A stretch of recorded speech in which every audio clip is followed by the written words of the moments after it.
তোমরা কিছু মনে করো না, অনেক দিন পরেই কিন্তু ভিডিও দিচ্ছি। কি বলো তো, আমার মেয়ে হওয়ার পর থেকে না ভিডিও দেওয়া বন্ধ হয়ে গেছে। মানে ভিডিও দেওয়া বন্ধ হয়নি, ভিডিও সেরকম একটা করতে পারি না। সংসারের কাজ, মেয়ে সামলানো, কি বলবো, মানে তোমাদেরকে বলে বোঝাতে পারবো না। যাদের বাড়িতে ছোট বাচ্চা আছে তারাই একমাত্র, সেই মাই একমাত্র জানে যে তার কত কাজ থাকে সংসারে।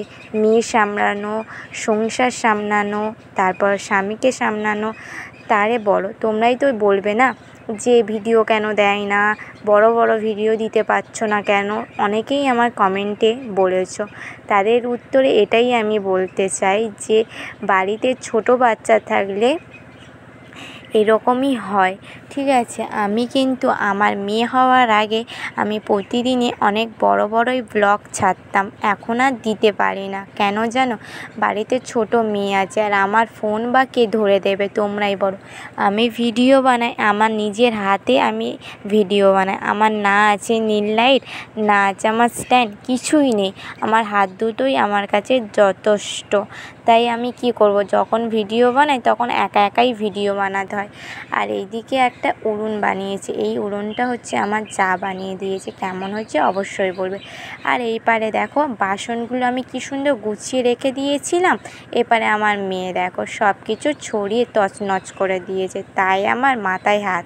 এপারে আমি সমস্ত একদিক থেকে গুছোই, একদিক থেকে আমার মেয়ে ফেলে তছনছ করে ওলট পালট করে দেয়। কি বলবো, বকতেও পারি না। এপারে আমি সকালে ভেবেছিলাম আকাশটা কত সুন্দর, জামা কাপড় কাচবো বলেই এক গামলি কেচে নিয়েছি, তোমরা তো দেখলে। তার মধ্যে দেখো আকাশটা এত অন্ধকার করে এসেছিলো, মনে হয় এই না বৃষ্টি আসে। তা সত্যি সত্যি বৃষ্টি এসে গেল। আর আমি এইদিকে ভিডিও বানাচ্ছিলাম, আমার মেয়ে এইদিকে খেলা করছিল। কখন চলে এসেছিলো আমার কাছে আমি বুঝতে পারিনি। আস্তে আস্তে পড়ে গেছিলো, তাই একটু কাঁদছিল, তাই আমি ওকে কোলে করে নিয়েছিলাম। আর এইদিকে তোমাদের দাদাভাই বাড়ি থাকলে আমাদের অনেক কিছুই রান্না হয়। আর শাকগুলো আমাদের মাঠের শাক আমার যা তুলে এনে দিয়েছে। আসলে আমি মাঠে যাই না। তো তারপরে দেখো এপারে তো অনেক কিছুই রান্না হচ্ছে, সব নিজের হাতে একা একা করতে হচ্ছে। কি করব, এইদিকে ভিডিও বানাচ্ছি, এইদিকে তোমাদেরকেও দেখাচ্ছি।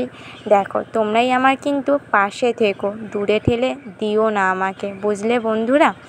এপারে আমার মাংস রান্না হয়ে গেছে, শাক ভাজা হয়ে গেছে, তিতো চচ্চড়ি হয়ে গেছে।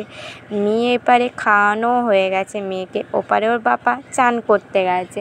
তার মধ্যে আমি ভাত বাড়ছিলাম, আর আমার মেয়ে দেখো হাতে তুলে ভাত খাচ্ছে। তোমাদের ভিডিওটা কেমন লাগছে অবশ্যই কিন্তু কমেন্টে জানাবে। আর ভিডিওটা যারা যারা দেখছো প্লিজ আমাকে একটু সাবস্ক্রাইব করে দিও আমার চ্যানেলটা। আমি জানি আমার চ্যানেলটা অনেক ছোট, তাই তোমাদের পছন্দ হয় না। মানুষ তো একবারে গাছে ওঠে না, না কষ্ট করলে কেষ্ট পাবে।